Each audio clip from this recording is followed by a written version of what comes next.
Hello friends, welcome to literature fire channel. இன்றைக்கி நம்ம சேனலில் டிஎஸ் எலியட் எழுதின த வேஸ்ட்லேண்ட் அப்படிங்கிற போயமில் இருக்கிற த பரியல் ஆஃப் த டெட் அப்படிங்கிற செக்ஷனோட சம்மரியை தான் பார்க்க போகிறோம். அதுக்கு முன்னாடி இந்த மாதிரி சம்மரி வீடியோஸ்க்கு நம்ம சேனலில் சப்ஸ்கிரைப் பண்ணிக்கோங்க.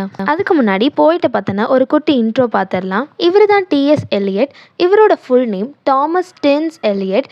இவர் 26 செப்டம்பர் 1888 பிறந்து 4 ஜனவரி 1965 இறந்து இருக்காரு. இவர் ஒரு poet, essayist and playwright. அது மட்டும் இல்லாமல் இங்கிலீஷ் லாங்குவேஜ் மாடர்னிஸ்ட் பொயட்ரியோட ஒன் ஆஃப் த லீடிங் ஃபிகராகவும் இவர் இருந்திருக்காரு. இதில் ஆர்ட் மூலமாக இவரோட language, writing style and verse structure இது எல்லாமே என்ஹான்ஸ் பண்ணியிருக்காரு. இவரோட நோட்டபிள் ஒர்க்ஸ்னு பார்த்தோம்னா The Waste Land 1922, The Hollow Men 1925, Murder in the Cathedral 1935. And இவர் வாங்கின அவார்ட்ஸ்னு பார்த்தோம்னா 1948 Nobel Prize in literature, Order of Merit, இது 2 அவார்டு வாங்கியிருக்காரு. இப்போ இந்த போயம் என்னன்னு பார்த்துடலாம். இந்த போயமில் போயட் ஃபர்ஸ்ட் ஒரு சிச்சுவேஷனை பற்றி சொல்கிறாரு. என்ன அப்படின்னா லண்டனோட சிச்சுவேஷனை பற்றி. அப்படி என்ன சிச்சுவேஷன் அப்படின்னா, அந்த டைமில் தான் லண்டனில் ஃபர்ஸ்ட் வேர்ல்டு வார் கம்ப்ளீட் ஆகியிருக்கும். பீப்புள் எல்லாருமே அவங்களோட நார்மல் லைஃப்பில் திரும்பறதுக்கு ரொம்பவே சிரமப்பட்டிருப்பாங்க. அவங்களோட பிலாங்கிங்ஸ் எல்லாமே இழந்திருப்பாங்க. அண்ட் ஆல்சோ கடவுள் மேலே அண்ட் ரிலீஜன் மேலே இருக்கிற நம்பிக்கையும் இழந்திருப்பாங்க. இந்த போயமில் எலியட் ரிலீஜியஸ் இம்பார்ட்டன்ஸ் அந்த ஸ்பிரிச்சுவல் திங்கிங் எவ்வளோ இம்பார்ட்டன்ட் அப்படிங்கிறத சொல்லியிருப்பாரு. அடுத்து எலியட் ஏப்ரல் மந்த்தை பற்றி சொல்கிறாரு. ஏப்ரல் மந்த்தை one of the cruellest month அப்படின்னு சொல்கிறாரு. ஏன் அப்படின்னா ஏப்ரல் மந்தில் ஸ்ப்ரிங் சீசன் வரும். ஸ்ப்ரிங் சீசனில் என்ன நடக்கும்? ஃப்ளவர்ஸ்லாம் பிளாசம் ஆகும், ரொம்ப அழகாக இருக்கும் இல்லையா? ஆனால் ஒரு சாமானிய மக்களுக்கு இதெல்லாம் என்ஜாய் பண்ணுவாங்க. ஆனால் ஏப்ரல் மந்த் ஸ்ப்ரிங் சீசனை பொறுத்த வரைக்கும் லண்டனில் இருக்கவங்களுக்கு அவங்களோட ஸ்பிரிச்சுவல் திங்கிங் அண்ட் கடவுள் மேலே இருக்கிற ரிலீஜியஸ் ஃபெய்த்தை இழந்த மந்த் அப்படிங்கிறனால க்ரூயலஸ்ட் மந்த் அப்படின்னு சொல்கிறாரு. அண்ட் ஆல்சோ இந்த நம்பிக்கையெல்லாம் திரும்ப ரீஜெனரேட் ஆகணும் அப்படிங்கிறதையும் இந்த போயமில் சொல்லிக்கிறாரு. அதுக்கப்புறம் இப்போ இருக்க லண்டனை தான் வேஸ்ட்லேண்ட் அப்படின்னு சொல்கிறாங்க. என்ன காரணம் அப்படின்னா வேர்ல்டு வார் 1 முடிஞ்சனால அங்கே எங்கே பார்த்தாலும் பாறைகளாக தான் இருக்குது. எந்த செடி கொடிகளும் மலரலை. அதனால தான் ஏப்ரல் மந்த்தை கூட க்ரூயலஸ் சீசன் அவர் சொன்னார். அண்ட் ஆல்சோ எங்கேயுமே பூக்கள் எதுவுமே இல்லை. ஒரு வெற்றிடம் மாதிரி ஃபுல்லாக எங்கே பார்த்தாலும் பாறைகளாக தான் இருக்குது. அந்த லேண்ட் மாதிரியே தான் மக்களோட மைண்டும் இருக்குது. யாருக்குமே இந்த ரிலீஜியஸ் ஃபெய்த் சுத்தமாக இல்லை. அவங்க பாட்டுக்கு ஒரு ஜடம் மாதிரி வாழ்ந்துக்கிட்டு இருக்காங்க அப்படின்னு சொல்கிறார். எங்க பார்த்தாலும் பாறைகள் மட்டுமே இருக்கிறதுனால ஒரு ஃபர்டிலிட்டியே இல்லை அந்த நிலத்துல. அண்ட் ஆல்சோ மக்களுக்கு ஷெல்டரும் இல்லை. அண்ட் இந்த போயம்ல ஷேடோ அப்படிங்கிற விஷயத்த போயட் கம்பேரிசனாக சொல்லியிருப்பாரு. இந்த ஷேடோவை எது கம்பேரிசனாக சொல்லியிருப்பாருன்னா மனுஷனோட இறப்புக்கு கம்பேரிசனாக சொல்லியிருப்பாரு. என்ன அப்படின்னா மார்னிங் டைம்ல அந்த ஷேடோ நமக்கு பின்னாடி இருக்கிறதாகவும் ஈவினிங் டைம்ல முன்னாடி இருக்கிறதாகவும் சொல்லுவார். அதே மாதிரி தான் யங் ஏஜில் அந்த ஷேடோ நமக்கு பின்னாடி இருக்கிறதாகவும் ஓல்ட் ஏஜில் அந்த ஷேடோ நமக்கு முன்னாடி இருக்கிறதாகவும் சொல்லுவார். அதாவது ஓல்ட் ஏஜில் டெத் சீக்கிரம் வந்துடும் இல்லையா? அதை தான் ஷேடோவாக இங்கே சிம்பிளைஸ் பண்ணியிருக்காரு. எல்லாரும் ஒரு நாள் சாகத்தான் வேணும். அந்த சாவை கண்டு எல்லாரும் பயந்துக்கிட்டே தான் இருப்பாங்க. டெத் ஃபியர் இருந்துக்கிட்டே தான் இருக்கும் அப்படிங்கிறத சொல்கிறாரு. அண்ட் நல்லது மட்டுமே செய்கிறவங்க சீக்கிரமாக இறக்க மாட்டாங்க. அண்ட் கெட்டதை செஞ்சுக்கிட்டே இருக்கவங்க சீக்கிரமாக இறந்துருவாங்க அப்படிங்கிறதுக்கு மார்டலிட்டியும் சிம்பிளைஸ் பண்ணியிருக்காரு. And also after world war 1 இந்த லண்டனை ஒரு வேஸ்ட்லேண்டாக சொல்லப்படுறதுனால இந்த வேஸ்ட்லேண்டில் சுத்தமாக லவ்ங்கிறதே இல்லை. அண்ட் ரிலீஜியஸ் ஃபெய்த்தும் இல்லை. ஃபுல் அண்ட் ஃபுல் லஸ்ட் மட்டுமே இருக்குது. யார்கிட்டையும் அந்த ட்ரூ லவ் இல்லவே இல்லை அப்படின்னு சொல்கிறாரு. நெக்ஸ்ட் எலியட் மேடமே சுசாஸ்டியஸ் பற்றி சொல்கிறாரு. இவங்க யாருன்னா ஒரு ஃபார்ச்சூன் டெல்லர், அதாவது ஃபியூச்சரில் நடக்க போகிறத முன்னாடியே கணிக்கிறவங்க.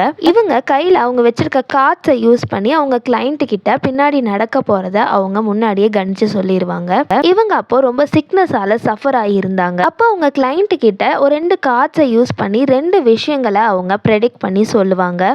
ஃபர்ஸ்ட் கார்டில் அவங்க என்ன சொல்லுவாங்கன்னா கடலில் மூழ்கி இறந்து போன ஒரு ஸ்காலரை பற்றி சொல்லுவாங்க. இது எதை சொல்லுதுன்னா ஃப்யூச்சரில் வேர்ல்டு வாட்டரால் டெஸ்ட்ராய் ஆக போகிறத அவங்க முன்னாடியே ப்ரெடிக்ட் பண்ணியிருக்காங்க. நெக்ஸ்ட் கார்டில் யாரை பற்றி சொல்லுவாங்க அப்படின்னா பெலடோனா அப்படிங்கிற ஒரு லேடியோட ஃபோட்டோ வரும். இவங்க யாருன்னா லஸ்ட் விஷயத்தில், அதாவது செக்ஸ் விஷயத்தில் ரொம்பவே திறமையான, நிறைய சூழ்ச்சிகளை கையாளுற ஒரு லேடியாக இருப்பாங்க.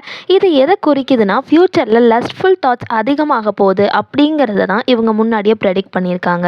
அடுத்த கார்டில் ஒரு மனுஷன் தன் கையில் 3 தண்டுகளை வச்சிட்டு இருக்க மாதிரி ஒரு பிக்சர் வரும். இதை டிஎஸ் எலியட் என்னன்னு சொல்கிறாருன்னா, to give, to sympathise, to control அப்படின்னு சொல்கிறாரு. அதாவது எல்லாருக்கும் தானம் தர்மம் கொடுத்து ரொம்ப இரக்க குணத்தோட அண்ட் ஆல்சோ நம்ம கண்ட்ரோல்டாகவும் இருக்கணும் அப்படிங்கிறத சொல்கிறாரு. அடுத்த கார்டில் ஒரு வீல் பிக்சர் வரும். இதை எதை குறிக்குது அப்படின்னா, மனுஷனோட லைஃப்பில் இருக்க அப்ஸ் அண்ட் டவுன்ஸை பற்றி குறிக்குது. அடுத்த கார்டில் ஒரு கண்ணோட இருக்க ஒரு மர்ச்சன்ட்டோட பிக்சர் வரும்.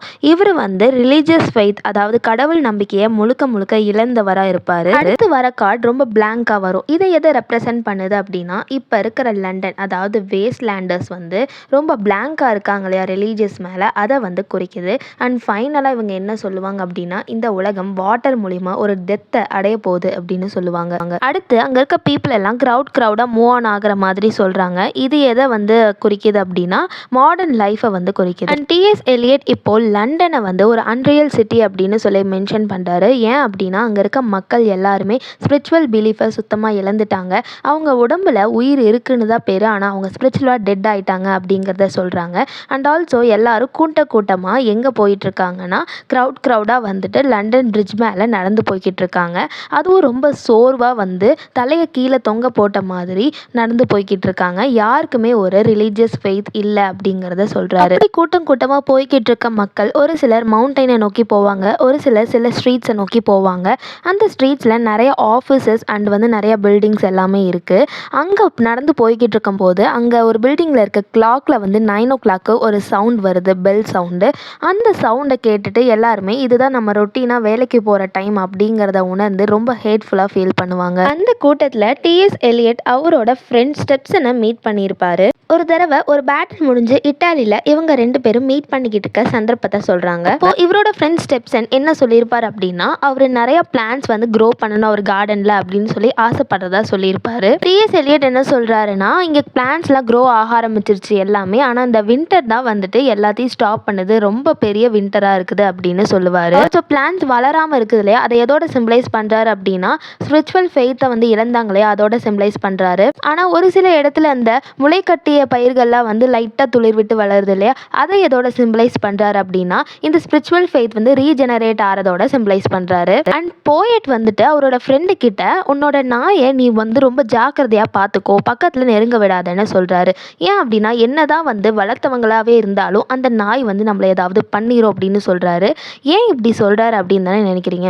ஏன் அப்படி சொல்கிறாருன்னா, இந்த டாகை அவர் எதோட சிம்பிளைஸ் பண்ணுறாருன்னா, இன்னர் கான்ஷியஸோட சிம்பிளைஸ் பண்ணுறாரு. ஒரு ஹியூமன் என்னதான் நார்மலாக இருந்தாலும் அந்த ஹியூமனுக்குள்ளே இருக்க ஒரு இன்னர் கான்ஷியஸ்னஸ் நம்மளை முன்னேற விடாது. அதாவது என்னதான் ஃபெய்த் லாஸ் ஆனாலும் இவங்க மைண்ட் அந்த ஃபெய்த் லாஸ் ஆனது வேணாம், திரும்ப ரிலீஜியஸ்லாம் வேணும் அப்படின்னு நினச்சாலும் அந்த இன்னர் கான்ஷியஸை நம்மளை தடுத்துருது இல்லையா, அதாவது நம்ம மனசாட்சியை தான் அப்படி சொல்கிறாங்க.